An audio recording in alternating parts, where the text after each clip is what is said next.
In 1996, Pepsi ran a promotion that jokingly suggested that entrants could win a military aircraft.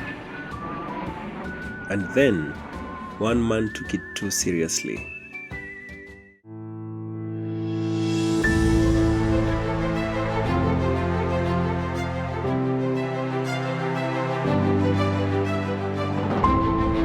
In the spring of 1996, a hot new TV commercial by Pepsi debuted on American TV screens.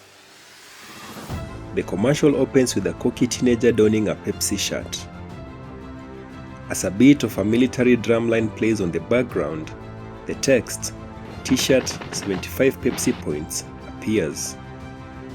The teen then swaggers through a door in a leather jacket and flips on a pair of blue-tinted sunglasses. The words, "leather jacket 1,450 Pepsi points" and shades 175 Pepsi points appear respectively with his actions. The narrator chimes in. Now, the more Pepsi you drink, the more great stuff you're going to get.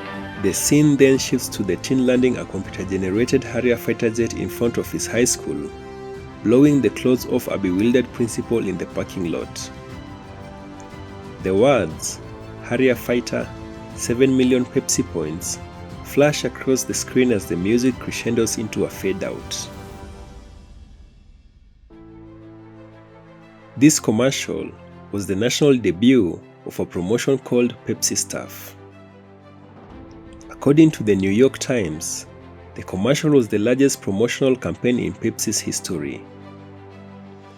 The company was hoping that the commercial will help them gain more market share from its arch-rival beverages company, Coca-Cola, at the tail end of the decades-long cola wars.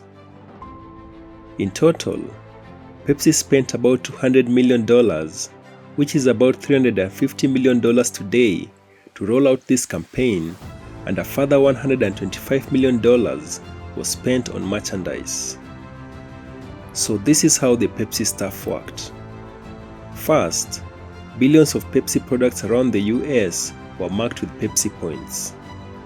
For example, a 2-liter bottle of Pepsi was worth 2 points, while a 12-pack of cans earned consumers 5 points.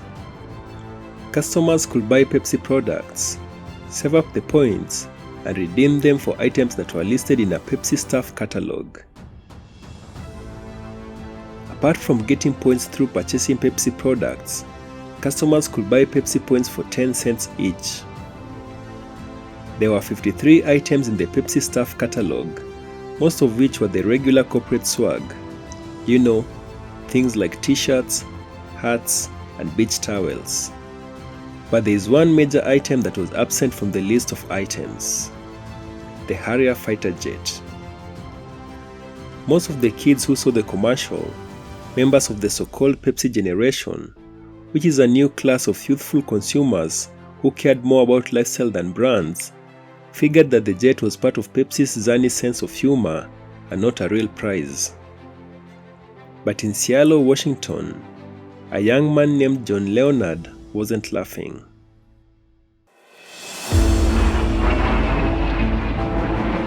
Leonard first saw the Pepsi Stuff commercial during a Pacific Northwest test run in February of 1996. At that time, he was a 21-year-old business student at Shoreline Community College. When he saw the commercial, Leonard reckoned that the Harrier jet was a legitimate offer. So, he came up with a plan that will enable him to earn the necessary 7 million Pepsi points that were required to earn the Harrier jet fighter. Leonard planned to accomplish his mission through promotional arbitrage. He had an interest in flying and knew that the Harrier was a US Marine Corps aircraft that was used extensively in the Gulf War. Capable of taking off vertically and carrying 10,000 pounds of bombs, the aircraft had been called the most captivating and the most dangerous plane in the US military. Moreover, it cost a whopping $33 million to manufacture, and needless to say, it wasn't available to the general public. At 7 million Pepsi points, the jet was a steal. So Leonard decided to go for it. During those young adulthood years, Leonard was the kind of guy that drank 10 cans per day. But even at this high rate of consumption, collecting 7 million points was a daunting task. Each 12-pack of Pepsi was worth 5 points. This meant that he'll have to consume 16.8 million cans to reach his mark.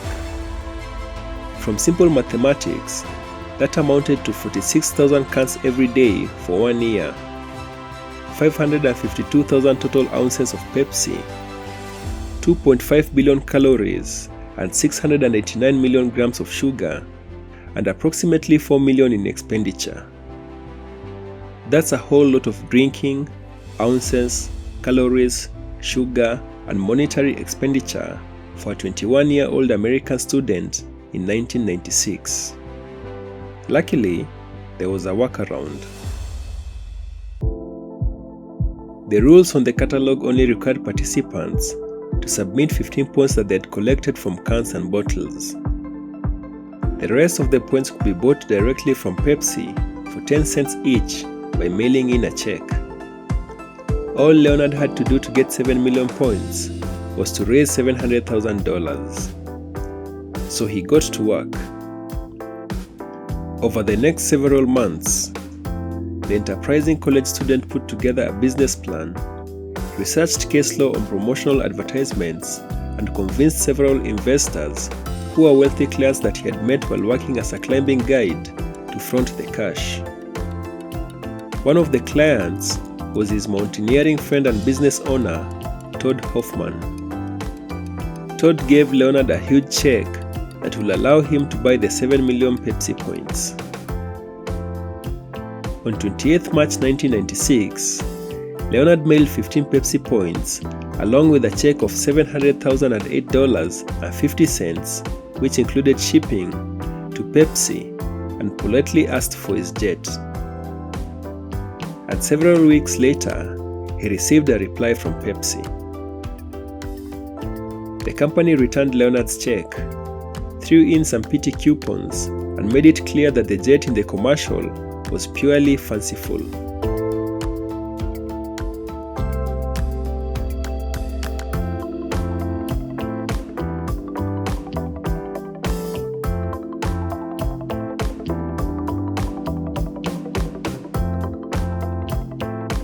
By this time, Leonard had already spent about $4,000 into consulting with legal professionals and researching case law on deceptive advertising. Instead of backing down, Leonard and Todd hired an attorney and doubled down on their demand.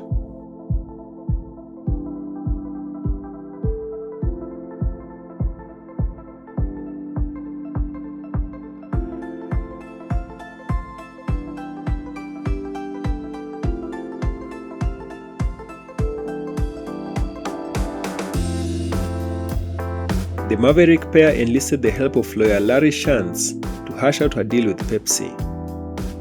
Leonard's letter made rounds at Pepsi Company and eventually ended up in the hands of BBDO New York, the advertising firm that had been hired by Pepsi to create the commercial. A vice president at the firm, Raymond E. McGovern Jr., seemed surprised by Leonard's persistence. He wrote to Leonard, "I find it hard to believe that you are of the opinion that the Pepsi staff commercial really offers a new Harrier jet. No reasonable person will agree with your analysis of the commercial." Instead of the fighter jet, Pepsi offered Leonard $750,000 to settle the matter. After briefly considering the offer, Leonard stuck to his guns. He did the math. The jet was worth $33 million, and Pepsi was essentially offering a tenth of the value. To him, the company was simply lowballing. Leonard refused the offer and explored various different avenues to fight back against Pepsi. At one point, he hired Michael Avenatti, a notorious spin doctor who would later be put under house arrest for attempted extortion of Nike. However, Leonard was not comfortable with Avenatti's method and therefore dropped him. The next option was to battle for his fighter jet in a New York court.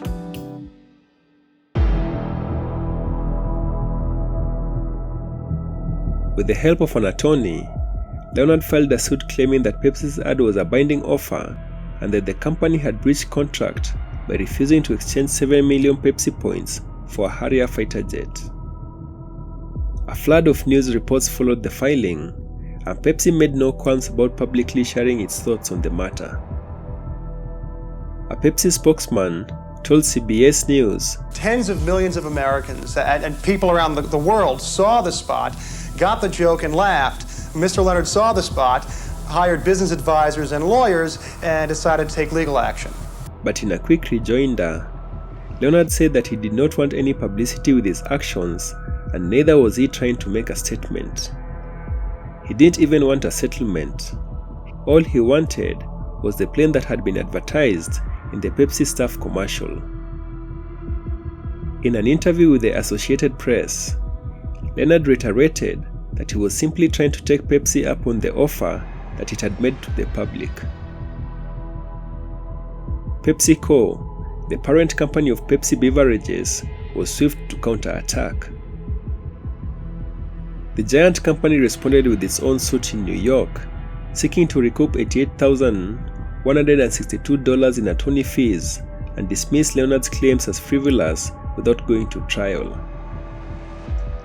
As things often play out in the American justice system, the case turned into a 3-year-long procedural slog before making its way to Judge Kimber Wood of New York's Southern District Court. Judge Kimber Wood had a reputation for favoring businesses and had even been christened the corporate judge. Her reputation concerned Leonard and Todd. Ultimately, the case came down to whether Pepsi's TV ad constituted a legally binding offer. And on 5th August 1999, the judge ruled resoundingly in Pepsi's favor. The decision came down to 3 key points. First, advertisements are generally not considered offers in contract law. Ads for the sale of goods, be they TV ads, radio ads, newspaper ads, or newsletter ads, are merely the request to offer or negotiate, and an advertiser must accept an offer from a customer for it to be legally formed. Next, the ad was obviously a joke.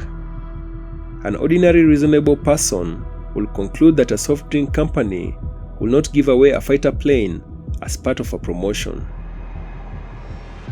And finally, an enforceable contract requires signatures from both parties. Under existing law, any contract for the sale of goods worth $500 and above must be evidenced by writing. Pepsi did not sign anything. This meant that it was the end of the road for Leonard in trying to get his jet. But as a Defense Department spokesman clarified, a fully demilitarized jet probably wouldn't have been much fun anyway. According to the official, even if Leonard were able to get the plane from Pepsi, it would be one that he could not fly.